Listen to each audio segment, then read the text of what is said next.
Now at 6 on Time Warner Cable News on ABC 45, the trial over the voter ID requirement in North Carolina is moving along, but a recess was declared until Monday. We have an update on the trial that could change the future of voting in this state. There's a new foundation to help and support the Winston-Salem Police Department. Hear about the things this foundation wants to do to support the force and how you can help. More than 100 people in the Triad are losing their jobs. The company they work for is shutting down. You're watching Time Warner Cable News on ABC 45. Thank you for joining us tonight. I'm Sharon Stone. Those stories are coming up. First at 6, meteorologist Terry Bennett is here with the first check of your weather on the One's forecast. Really nice out there, maybe a little on the breezy side, Terry. Yeah, it's been. The federal trial over North Carolina's voter ID law will stretch into another week. Attorneys had hoped to wrap up the 5-day trial today, but around 4 o'clock they told the judge they were not able to finish this week. State Elections Director Kim Strack was on the stand for the defense most of the afternoon. She testified about efforts to inform the public about the new requirement that went into effect this year. But plaintiffs' attorneys questioned whether enough information had gotten out about voters being able to fill out a form that they had a reasonable impediment to getting an ID. The defense will have a final witness Monday, and closing arguments will be heard. Davidson police are asking for help with a homicide case, a case initially ruled suicide. Sarah Catherine Long was found dead from a single gunshot wound in her home July of 2014. Crime Stoppers is offering a $1,000 reward to anyone with helpful information.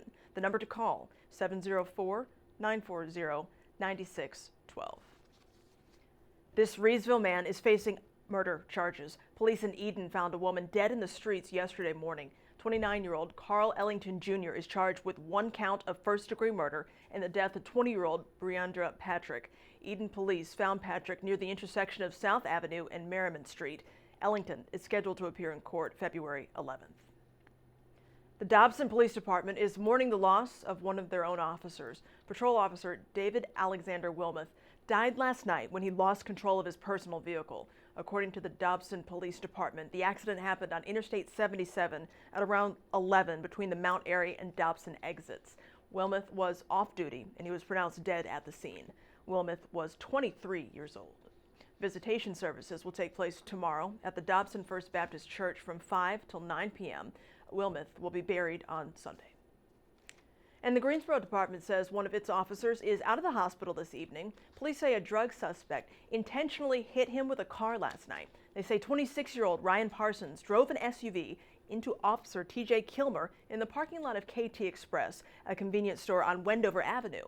Kilmer and another officer were investigating a drug transaction involving 3 vehicles, including Parsons. Kilmer fired his gun to try to stop the assault, but did not shoot anyone. The department is investigating that per protocol. Parsons is charged with assault inflicting serious injury on a government official. There's a new nonprofit in Winston-Salem giving people the chance to help support the police department. Today, the Winston-Salem Police Foundation held its first meeting. Meg Smith has more on how you can get involved. For a complete look at the 5-year strategic plan, head to our website and do a search for Winston-Salem State University Strategic Plan. UNC Chancellor Carol Folt is releasing new initiatives aimed at improving race relations. The actions come after a campus-wide conversation about race and inclusion last semester, where many students said they wanted to see change. The initiatives include education training for university leaders about structural racism and racial bias, as well as creating a dedicated space for African American students. I think Chancellor Folt is doing a great job, but I think she would probably tell you as well that she's working to improve and working to grow, especially in that area.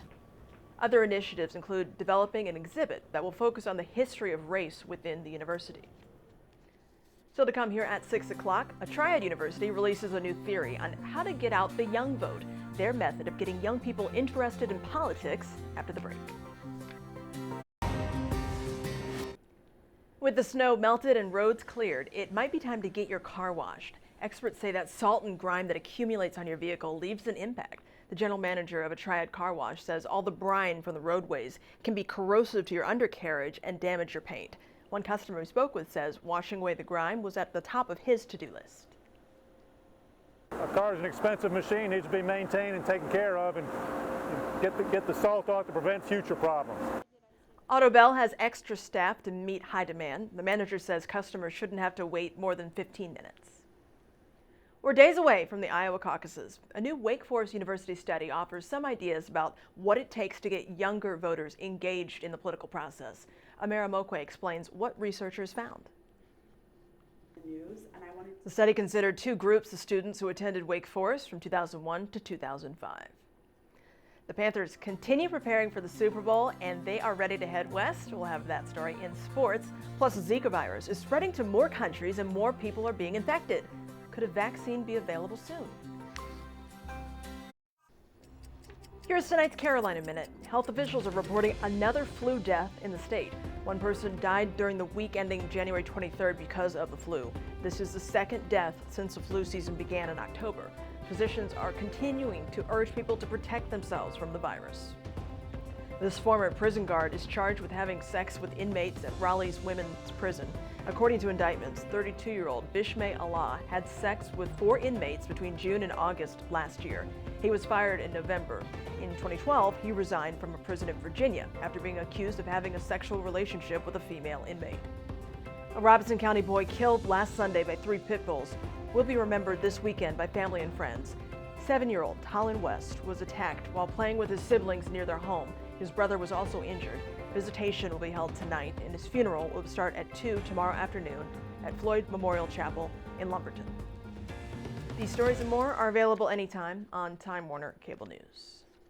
Concerns and cases of the Zika virus are spreading. More and more people in North, South, and Central America are becoming infected.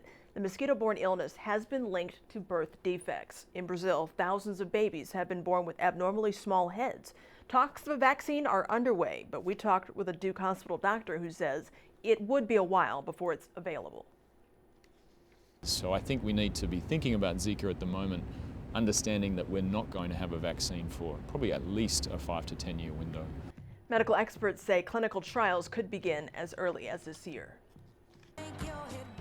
Republican presidential candidate Donald Trump claims he raised $6 million at a veterans rally at Drake University in Iowa. He attended the rally after boycotting last night's Republican debate because of a feud with a Fox News anchor. Trump's absence put the spotlight on rival senators Ted Cruz and Marco Rubio, who both need a strong showing in the Iowa caucuses in order to stay in the top tier of candidates. Both senators insisted that the other had flip-flopped on immigration, and each denied that he had switched his view on allowing some people to stay in the U.S. legally. On the Democratic side, candidates Hillary Clinton and Bernie Sanders are continuing to campaign ahead of the Iowa caucus Monday. Clinton spoke at a school near Des Moines yesterday and knocked her rival's health care plan. Sanders also spoke at a school. In a new TV ad, he criticizes the financial industry, which has donated to Clinton and paid for her speeches. Clinton has said she would be just as tough on the industry, if not more. Still to come, we will have an update with our crew from the floor of the New York Stock Exchange. Nice weekend ahead. Thank you, Terry. Let's get the latest on the economy now from our team on Wall Street. Arena Cross is back in the Gate City, and so is a local athlete. Jacob Hayes has been racing since he was 7 years old. He says he's excited to be back on his own turf. This weekend, he'll be one of 16 competitors facing off for the Ricky Carmichael Cup. This year, the championship will take athletes to 14 cities across 13 states. It would mean the world to me. I finished second 2 years in a row, and I'm just looking forward to getting a strong year under my belt and vying for the Ricky Carmichael Cup. Hayes says Greensboro's finish line is 60 feet long and 30 feet high. Arena Cross kicks off 5 p.m. Saturday with a track party and roll through Sunday. Tickets range from $10 to $40. Be sure to join us for the late edition of Time Warner Cable News on ABC 45. We'll have a full report on an assault against this Greensboro police officer. He is doing fine, but the investigation into the attack is ongoing. That's our time at 6. World News Tonight with David Muir is next. Hope to see you back here at 11 on ABC 45. You can find us anytime on Time Warner Cable News. Have a good night.